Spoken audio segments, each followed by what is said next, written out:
feel like I'm going to a meeting, like I'm very business casual today and it's kind of strange, but we're going with it. Hi you guys, welcome back to another video. Today I really just wanted to get cozy and do like a personal Q&A, just catch up with you guys, kind of do like a little mental health check-in, and that is just really what felt right today. Been doing a lot of vlogs over the past few months and we haven't really like checked in and done a Q&A in a while. So we're in the second bedroom today on the new day bed, which is very cozy right now, and I feel like this is gonna actually be such a good filming location because there's a window right here next to me giving some good light, and it's like really quiet and private in here, so I'm loving this filming location. We'll have some cute like art or like something up here at some point. But I've got a cold brew with some pumpkin spice Chobani creamer today. I should not be drinking a cold brew at this hour of day. It's like 5:30 p.m. but it's happening. So let's waste no time because you guys know I get chatty in these Q&As, so let's just go ahead and get into it. Thank you guys so much for submitting your questions. I asked you guys on Instagram and let's get into it. This question is from Mind Body Cello.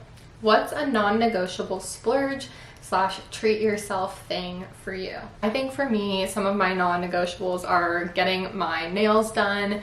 It just makes me feel so put together, and something about like not having my nails done, I think it's just because I've done it for so long, but just it really does make me feel so put together. And you guys know I don't really like wear makeup most days, and a lot of days I'm in like athleisure and I'm just like chilling at the house living the work from home life. So I feel like having my nails done, it definitely makes me feel more put together, even on like the 90% of days that I'm not wearing makeup and sometimes just kind of am like bumming it out. Another one would definitely be my little Target runs. I just went and did an order pickup right before filming this video. I only got 2 candles, so it's not necessarily like these crazy. I used to go to the store and spend too much money, put a ton of stuff in the cart, look around the whole store, because Target is just my favorite store. It's just like my happy place. I think a lot of people can probably relate to that. It's just my happy place. But these days I really like using the app and doing like a drive up order pickup, or just ordering myself a little something, and I just like, I feel like I'll never be able to give that up, you know, even if it's not like, I'm not saying it has to be like a huge splurge. Like today I just bought 2 candles, but just those like little treats, and I just love a Target run. I always have, always will. That dopamine hit, I mean, it's real, you guys. It is real when I am like ordering something. I know it's kind of bad, but it's also so good.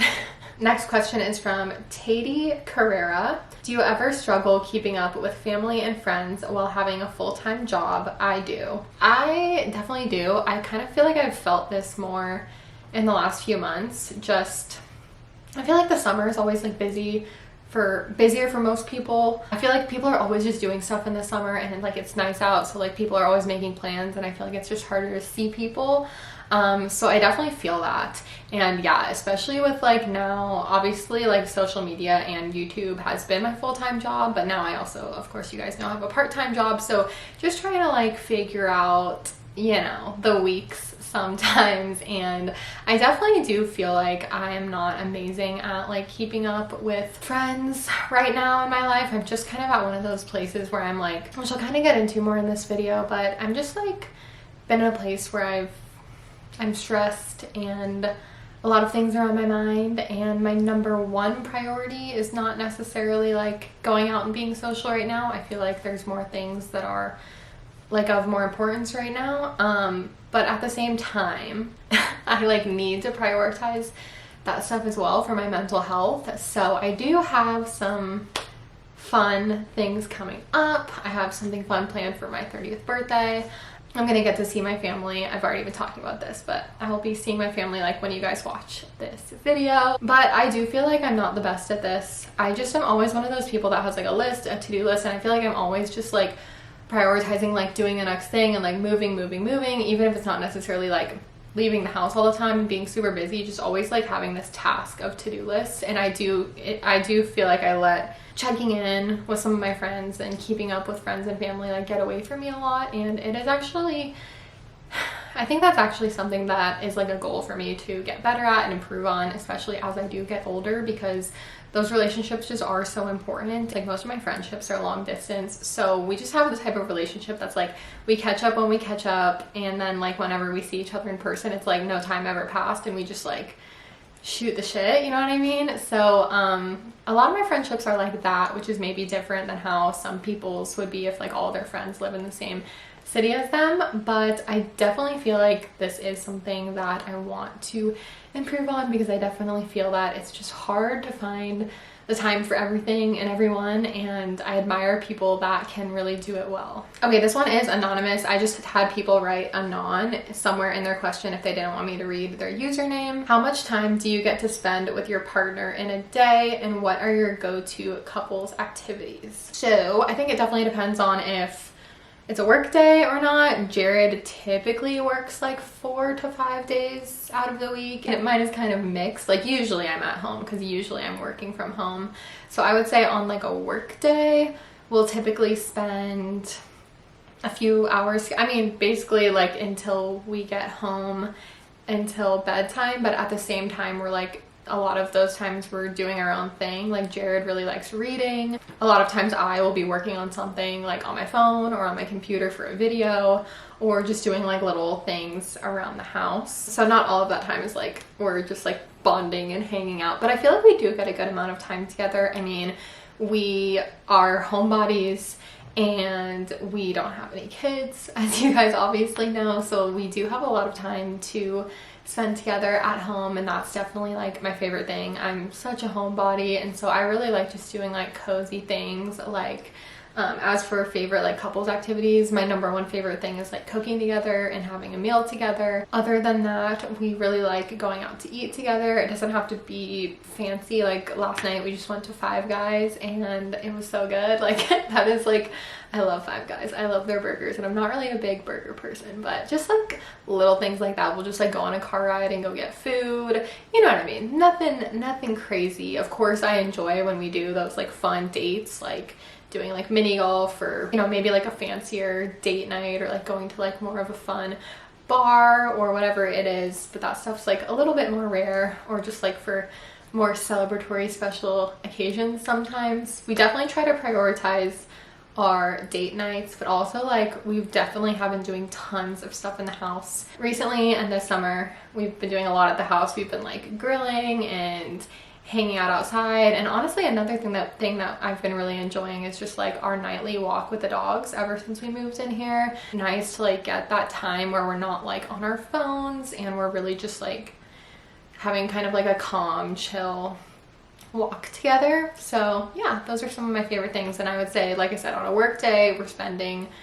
several hours together. I mean, like I said, he could be doing his own thing and I do mine, and that happens a lot. Like Jared reads pretty much like every day, but on the weekends I would say maybe like half the day or something is like together, and then half the day would be like maybe we're doing our own things, or I'm out doing errands, or he's out doing something. So do you miss the peak YouTube era, or ever compare yourself to current influencers? I thought this was just a really good question, because yeah, I've talked about this several times before, but having this career for like 14, is it 15 years or 14 years? It's coming up on 15 years. Having this career for like 14 years, there were definitely some like ups and peaks and valleys and all that kind of stuff, and I feel like I don't necessarily find myself like missing that time. I just cherish it so much, and it's so nostalgic to look back on, and definitely just one of like the most exciting parts of my life. I think there's definitely like positives and negatives with having any sort of like spotlight or like more eyes on you at a certain time. Like I definitely feel like I've been in a place for a while where like 95, if not more, percent of my viewers just like know me so well, understand me so well, and it's just such like a beautiful community. Whereas maybe at that point, like I think a lot of people like did know me, but just not having like that long of a relationship, even though it's like an online relationship. I think it's just a lot easier for people to think they know you, but they really don't. You have more haters when you have more people like watching you and keeping up with what you're doing. So there definitely is like positives and negatives to both, I guess I would say. But I feel like I don't like I said, find myself missing that time. I would say I look back with nostalgia and very like fond memories, rather than being like, oh my gosh, like I miss that time so much. I miss like a lot of just the pureness of how specifically YouTube was at that time. Just like being so new to social media, and it wasn't like super saturated with creators, which is not a bad thing, but it was just like, I feel like a lot of you guys know what I'm talking about. It was just such like a pure time. Okay. Do I ever compare myself to current influencers?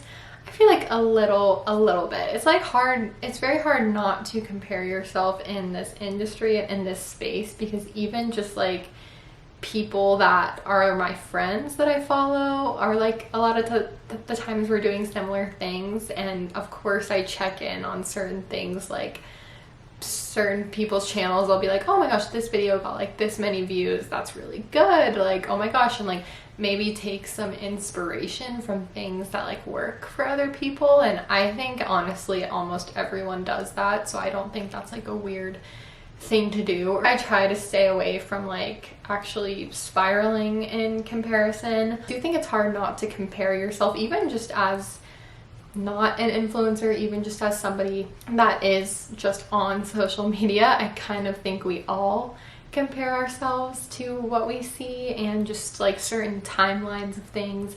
So I feel like it's very hard just even in general not to. So I would say it definitely does creep up sometimes, but I try not to let that stuff like overtake me and become too much of how I navigate my content. How do you get through times of feeling down, unmotivated, etc.? I'm having a hard time right now. I just want to say that I understand.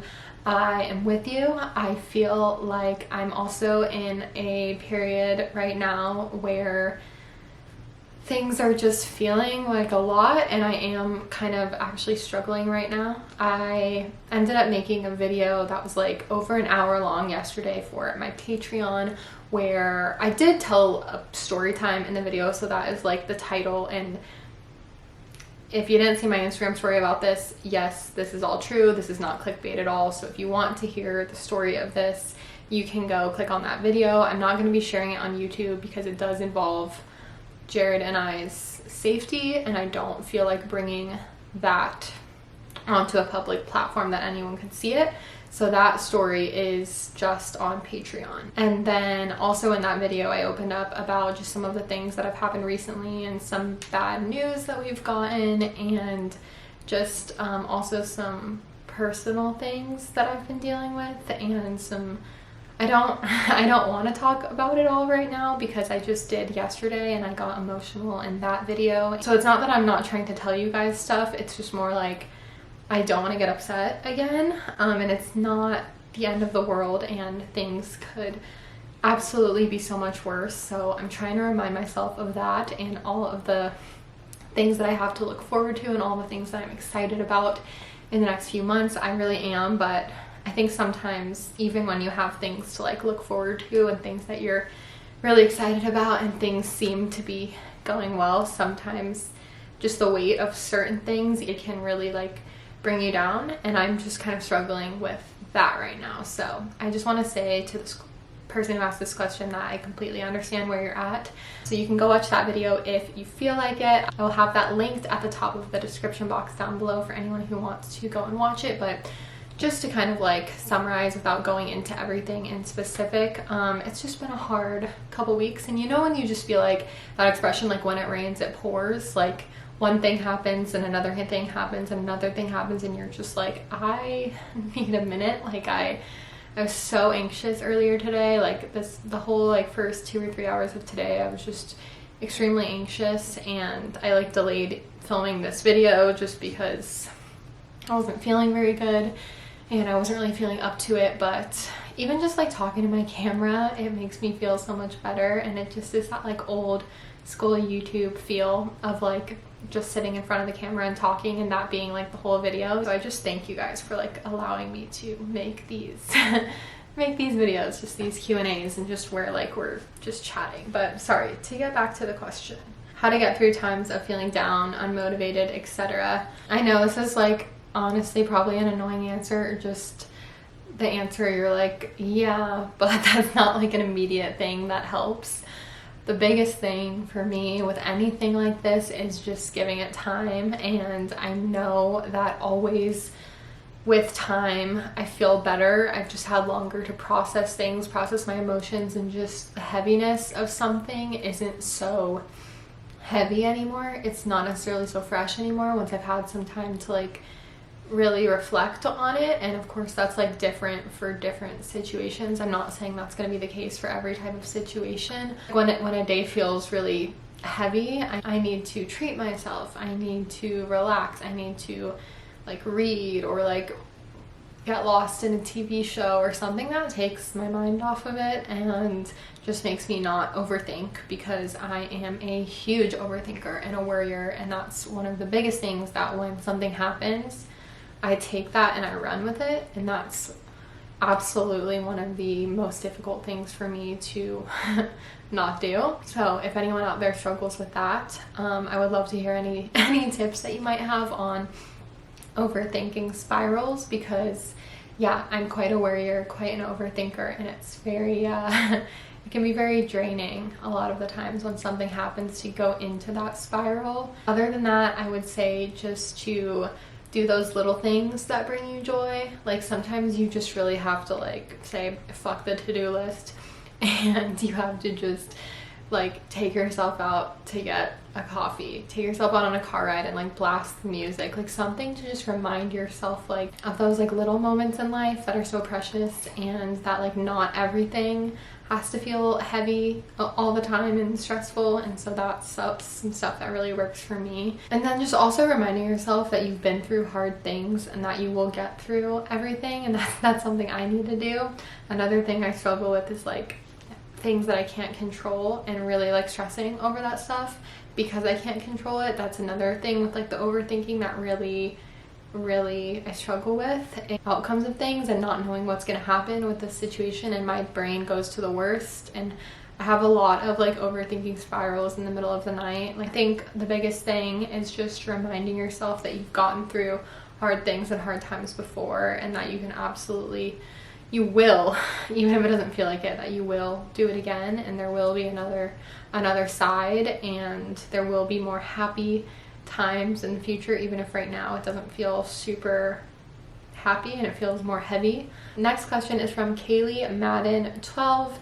How are you and Jared currently feeling about an engagement/marriage? We definitely had a check-in recently and talked about our timelines a little more, and definitely have been like talking about it more, so I will say that. And I'm just gonna say that in the Patreon video that I talked about in a few questions ago, I did share an exciting update in that video just for Patreon, because I'm not sure yet if I want to share it more publicly than that.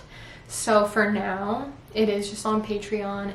If you do want to hear it, it is in that video. So once again, link to that is at the top of the description box. We're definitely talking about things, and I'm definitely getting excited, and things have been amping up a little bit, I will say, in that arena. So that is something that's been keeping me like very excited, and one of those things that I am like, okay, it's not all bad, Lindsay. You really need to like remind yourself of like the things that are going well. So I think I'm just gonna keep it there for now. All right, I've just got a couple more questions from Aaron Love. Thoughts on ending your 20s and starting 30s? Will be turning 30 in October and been reflecting lately. Oh my gosh, I definitely have too. I'm turning 30 in like a little over 2 weeks. The last time I talked to you guys, it was a month. So, oh my gosh, it's truly like it is happening. I can't avoid it, you guys. It is happening. I did share a little bit of like thoughts and reflections in, I think it was either 1 or 2 vlogs ago, so I will link the one up here. I actually like talked about this at the beginning if you happen to have missed that, so I'm not going to say too much other than I'm really looking forward to my 30s. I'm not like dreading it. I feel like there is like a little bit of sadness, but it's more so like coming from a place of nostalgia for my 20s and realizing that I will literally never be in my 20s again.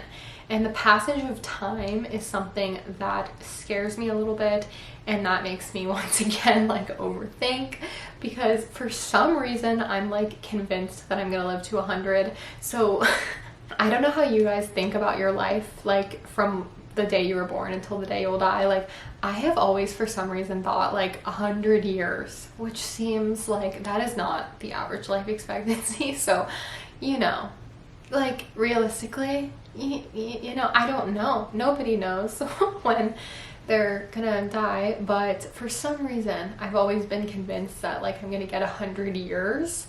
So for some reason 30 doesn't feel like much in that.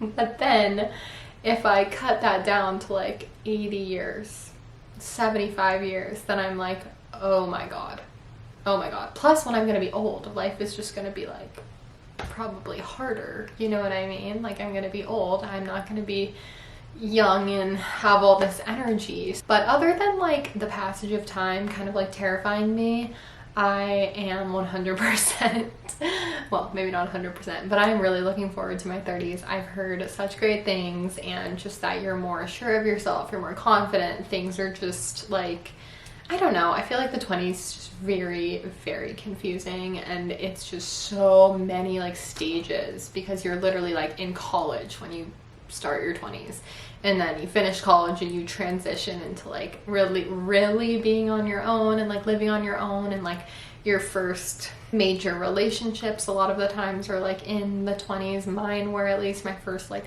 long-term relationships, and just living different places, having different jobs, different friends.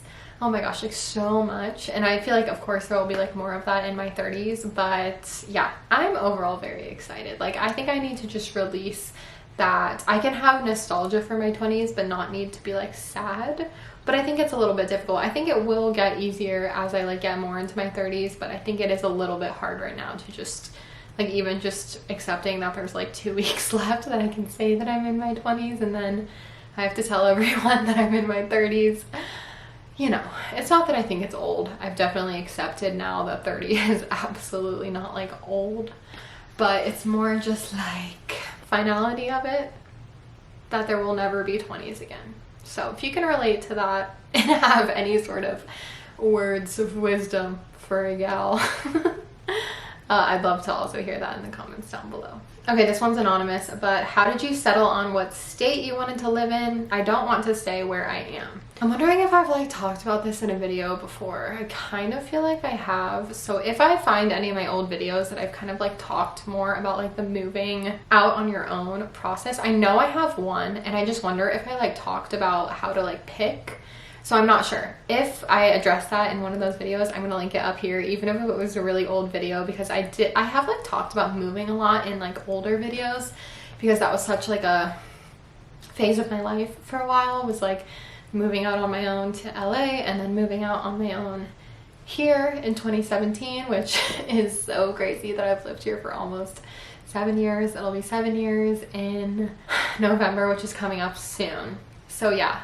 I would say my biggest tip, if you know you don't want to be where you are, is to take occasional like road trips or little weekend trips when you can to places that do interest you. Also, I know that there's a lot of advice kind of like getting a feel for different places to live on Reddit, so I would maybe try looking there just to see what people have to say. A lot of times I know people will ask like, hey, what city should I live in as like a 25-year-old blah blah blah, like I'm picking between like these 2 cities, or I'm thinking about these 3 cities. So I would say like maybe to just start by like writing down a few places that like really do interest you, and then trying, even if it's you can only go to like one I don't know, one a year or one every 6 months. I mean, I guess that kind of seems like a long time, but like trying to, I really do feel like you should absolutely like go and be familiar with the place before you move there. I know sometimes it works out for people to not, but like I can't imagine having moved to Boise without at least like visiting here a few times. When I was in my past relationship and I came here for the first few times, I just fell in love with it. And obviously my decision to move here was influenced by, I was in a long distance relationship and we wanted to live in the same place, and with my job it just kind of worked out. But at the same time, I think you guys know, I went through a period in 2020 where for like most of the year, for a while, I thought that I was gonna leave just because I didn't really have like hardly any friends here, and once that relationship ended, I was struggling. But thank God I persevered. I went on some dates. I had like a really big friend group that year. A lot of people that just made me be like, I actually love living here. And then I met Jared at the end of that summer, and obviously the rest is history. I stayed here. So of course I don't necessarily have this like 100% opinion of like, because my relationships did like influence my decision to come here. You know what I mean? Like I really don't think I would have ended up here. But that's also not to say that I couldn't have been so happy in so many other places. Like, of course, like work is a factor. Like if you work remote or whatever your job is going to be, like that's obviously a really big factor. But I think the best thing you could do is just like really try to immerse yourself, even if it's just for a weekend, in these places that you are interested in. Narrow it down to like a few. Try to like stay in an Airbnb. I wouldn't suggest staying in a hotel. Try and stay in like a neighborhood that you have interest in, and really try to like walk around with not much of a plan. Like try to like do those things that you feel like you would actually do if you lived there. Like, would you go to the coffee shop? Would you like even go to the grocery store, and just like those normal life things, like going to the park or going on a walk, like, and see how it feels and see the types of people that you encounter. And I think you'll have a feeling about where you felt the most at home, and then just go from there with like, this is my goal and I'm going to do everything I can to work towards it. And a lot of times it's very difficult too to like leave your family behind or leave certain friendships behind, but I do not ever think that that should be the reason for not following what feels right to you. And it sounds like you are ready for something new, so really trust in that. And also, it's not 100% permanent. Like if you move somewhere and after a year or two you're not happy, you can always move back. You can always move somewhere new. So I would say just to keep that in mind too, like nothing has to be this permanent decision. And especially if you are like single or you're like not held back by like kids or like a job in a specific place, like that is the best time to move. So try to remember that too and like take advantage of that. Okay, you guys, it's actually getting a little darker outside and the lighting is not quite as good as it was when I first started this video. So it's been a bit of a chatty one. I love catching up with you guys. If you guys made it until the end of this video, let me know by giving it a thumbs up right here, right now, and I will know that you watched until the end.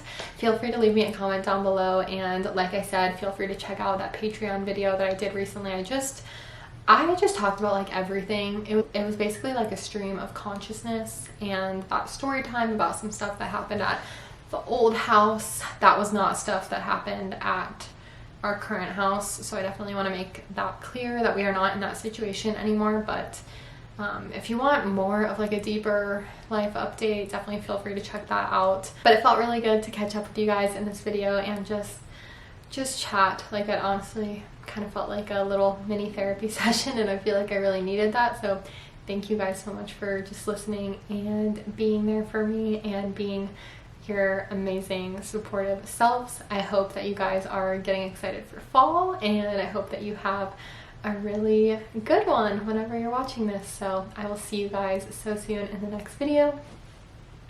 Until then, bye.